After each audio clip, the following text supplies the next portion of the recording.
इस YouTube channel पर मैं बस वैल्यू इन्वेस्टिंग के बारे में ही बात करता हूं। Hi, hello everyone, welcome back.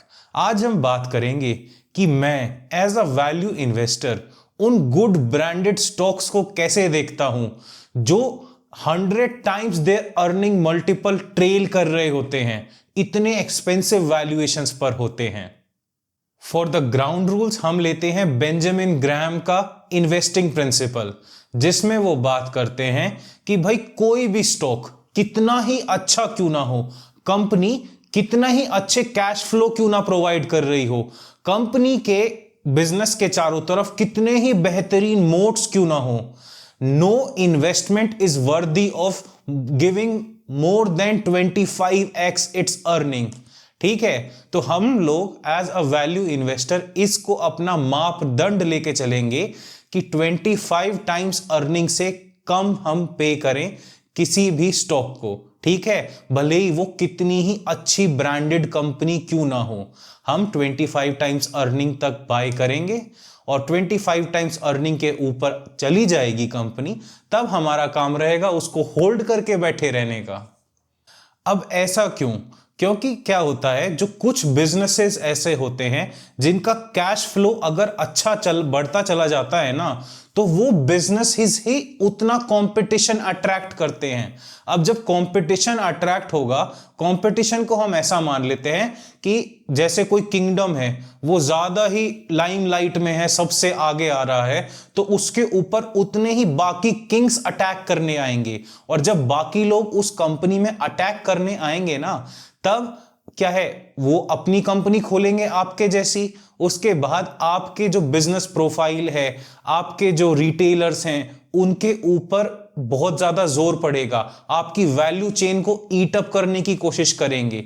इसीलिए बेंजामिन ग्राहम कहते हैं कि भाई 25 टाइम्स अर्निंग मल्टीपल तो ठीक है, वहां तक आप अक्यूमुलेशन फेस रख सकते हैं। कोई ज्यादा ही बेहतरीन बिजनेस है कि भाई फिक्स्ड असेट है बिजनेस का 100 करोड़ रुपए से भी कम और कमा रहा है वो 400-500 करोड़ रुपए साल का। अब भाई ऐसा बिजनेस तो खरीदने के लिए चाहिए होता है सबको। पर क्या होता है, जो ऐसे बिजनेसेस होते हैं उनके ऊपर या तो गवर्नमेंट आ जाती है, गवर्नमेंट आके कहती है कि भाई तुम्हारा ये जो ऑटोनोमस स्ट्रक्चर है ना, जो तुमने एंटायर मार्केट को कैप्चर कर रखा है, जिससे तुम इतना प्रॉफिट कमा रहे हो, ये हम तुम्हें कमाने नहीं देंगे। या तो गवर्नमेंट उनको एज अ मोनोपोली कह के उनके ऊपर टैक्सेस इतने बढ़ा देती है कि पूरे टैक्सेस पे करो तभी हम तुम्हें काम करने देंगे।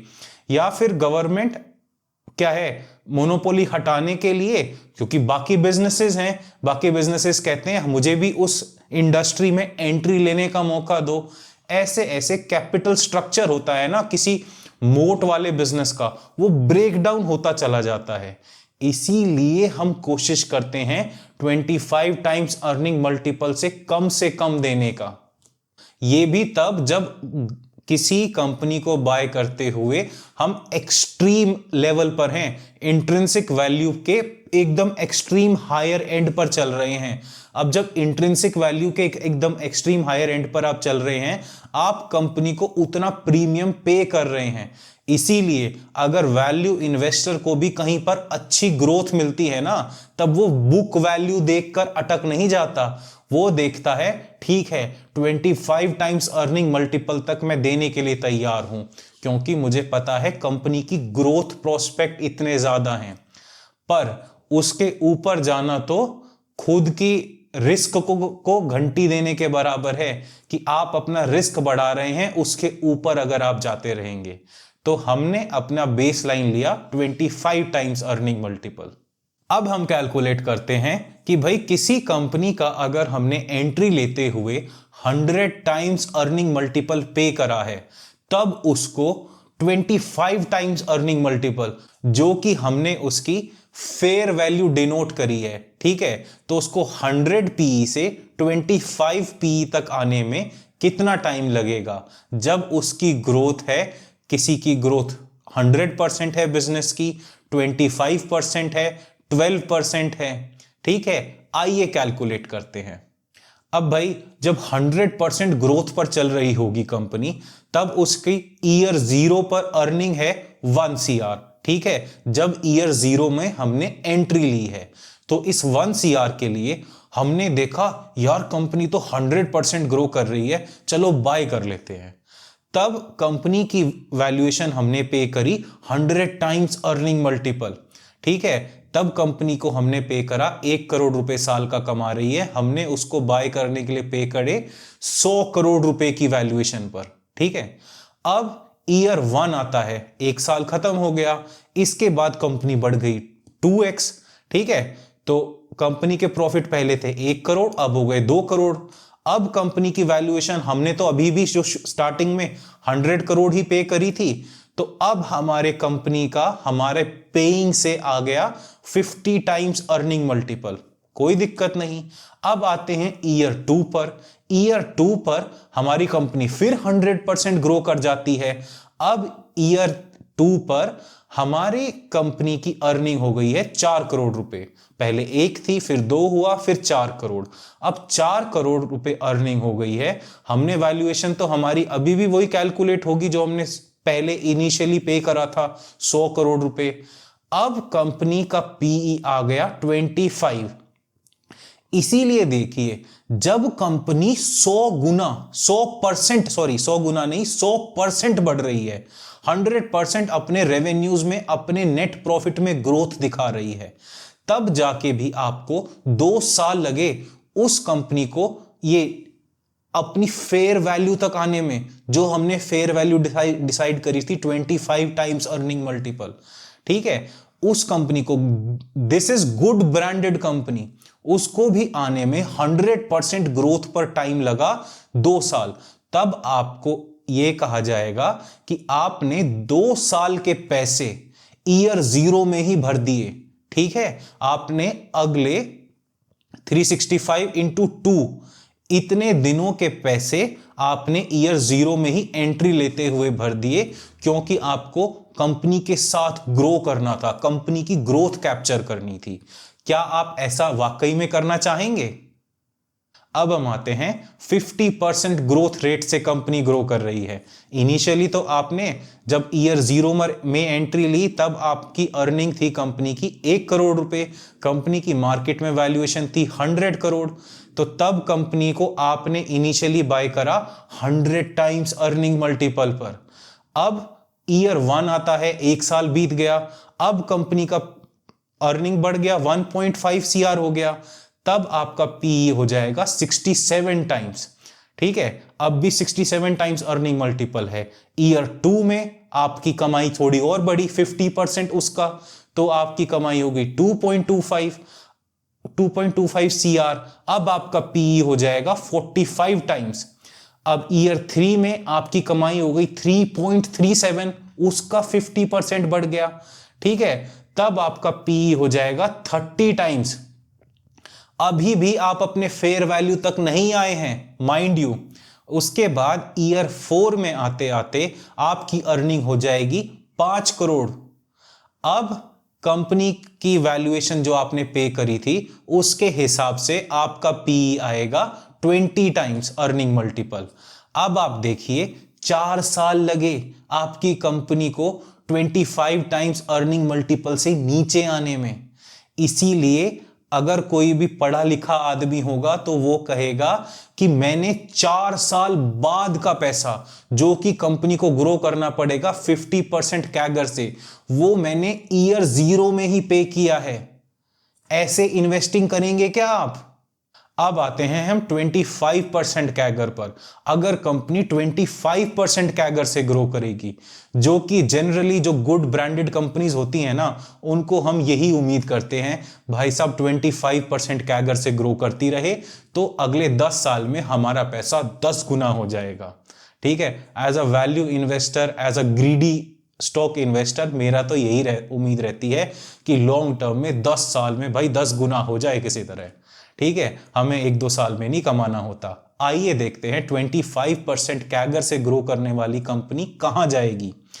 अब ईयर 0 में आपने पे करे 1 करोड़, आपने 100 टाइम्स अर्निंग मल्टीपल ही भरा इस कंपनी के लिए। अब उस टाइम था ईयर 0 पर आपका पीई था 100x, ईयर 1 में कंपनी बड़ी 1.25 सीआर कमाने लग गई। अब आपका पी हो गया 80x। ईयर 2 में कंपनी कमाने लग गई 1.56 सीआर, वही 25% कैगर से ग्रो कर रही है अर्निंग्स। अब आपका पीई हो गया 64 टाइम्स अर्निंग मल्टीपल। अब ईयर 3 में आपकी कमाई हो गई 1.95 सीआर। अब आपका पीई हो गया 50x। अब ईयर 4 में आपकी अर्निंग हो गई 2.5, वही 25% कैगर से बढ़ रहे हैं हम। अब आपका पी हो गया 40x। 4 साल बीत चुके हैं, अभी तक आप उस पर नहीं आए अपने जितना आपने इनिशियल प्राइस पे किया था, गुड ब्रांडेड प्राइस, अभी तक आप उसके फेयर वैल्यू तक नहीं आए हैं। अभी ईयर 5 आ गया। ईयर 5 में आपकी अर्निंग बढ़ के हो गई 3.125। अब वैल्यूएशन उतना ही आपने पे करा था, उसके हिसाब से आया पीई मल्टीपल 32 टाइम्स। अभी देखिए 5 साल बीत चुके हैं, अभी भी फेयर वैल्यू पर नहीं आया स्टॉक। ईयर 6 में आपकी अर्निंग बढ़ के हो जाएगी 3.9 करोड़। अब आपका वैल्यूएशन के हिसाब से आएगा आपका पीई मल्टीपल 25 टाइम्स। ठीक है, अब आप देखिए आपने 25 टाइम्स अर्निंग पे किया। आपका 25 टाइम्स अर्निंग मतलब फेयर वैल्यू पर वो स्टॉक आया अगले 6 साल में। तब आपने, और ये उम्मीद रखनी पड़ेगी कि कंपनी ये भगवान लगातार 25% कैगर से ही ग्रो करती रहे। ठीक है, और ना करा तब आपका कितना बड़ा नुकसान होगा। बीच में एक भी साल अगर कंपनी लॉस में चली गई या कंपनी ने स्टेबिलिटी दिखाई कि भाई नो प्रॉफिट नो लॉस, तब आपके सारे कैश फ्लोज उड़ जाएंगे। इसीलिए कंपनीज बीच बीच में होता है ना, कंपनी तो सही परफॉर्म कर रही होती है पर वो सीधा गिर जाता है उसका स्टॉक, 50% या 70% तक करेक्शन आ जाता है स्टॉक प्राइस में, यही रीजन होता है। अब देखिए 25% कैगर से ग्रो करने वाली कंपनी को भी 6 साल लगे उसकी फेयर वैल्यू तक आने में। इतना आपने 6 साल के पैसे पे करे ईयर 0 में, क्या आप ऐसे इन्वेस्ट करेंगे अपने पैसे को? अब ऐसे ही मैंने निकाला है 12% कैगर पर क्या हालत होगी हमारी। 12% कैगर हम लोग इनिशियली लेते हैं कि भाई निफ्टी 50 का कैगर है 12%, तो हम निफ्टी 50 के हिसाब से भी अगर कंपनी नॉमिनल ग्रोथ दिखाएगी, जो कि हमारी कंट्री की नॉमिनल ग्रोथ होती है ना, 12% हमारा इंडेक्स बढ़ता है, उसके हिसाब से भी अगर हमारी कंपनी ग्रो करेगी तब हमें कितने साल लगेंगे आने में।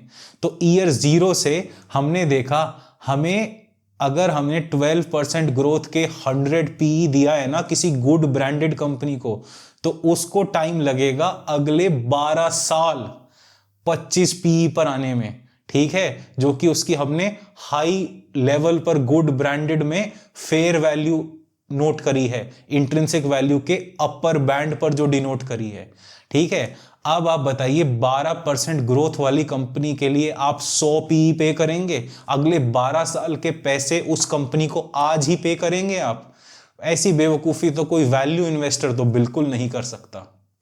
अब जब बचपन में मैं कभी भी कोई चीज तोड़ देता था ना, तब मेरी माताजी कहती थी, देखा इसीलिए हम तुम्हें अच्छी चीज नहीं दिलवाते, क्योंकि तुम क्या है महंगी से महंगी चीज लाते हैं उसको तोड़ देते हो केयरलेसली।